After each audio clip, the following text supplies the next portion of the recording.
Es ist so schaurig hier und auch so dunkel. Ich fürchte mich, es ist so unheimlich in diesem Wald.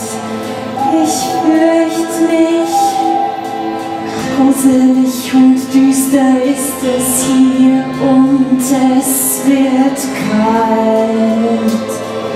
Ich fürchte mich, verloren bin ich arme hier und in seiner Gewalt.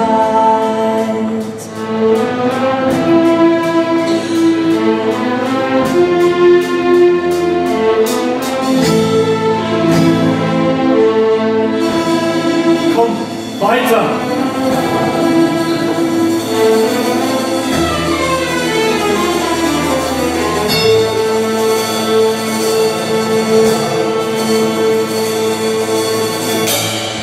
Wo willst du hin mit mir in diesem dunklen Walde?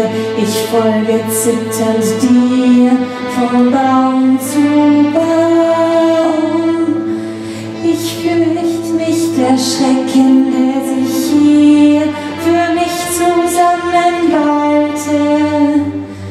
Ich wollte, es wäre nur ein böser Traum. Du siehst mich in Tränen hier, verängstigt steh ich vor dir und flehe dich um Mitleiden. Oh, aber warmen, guter Mann.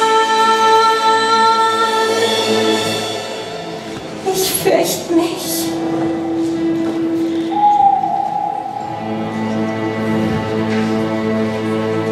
Nun gut, ich bringe es nicht übers Herz.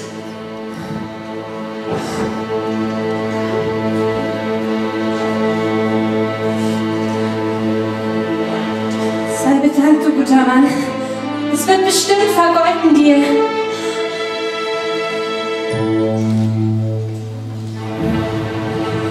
So geh und lass dich nie wieder unter Menschen blicken.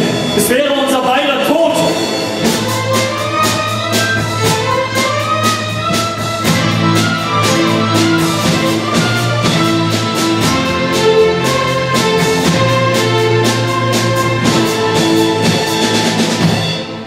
Was sage ich nur der Königin, der ich stets ein treuer Diener bin?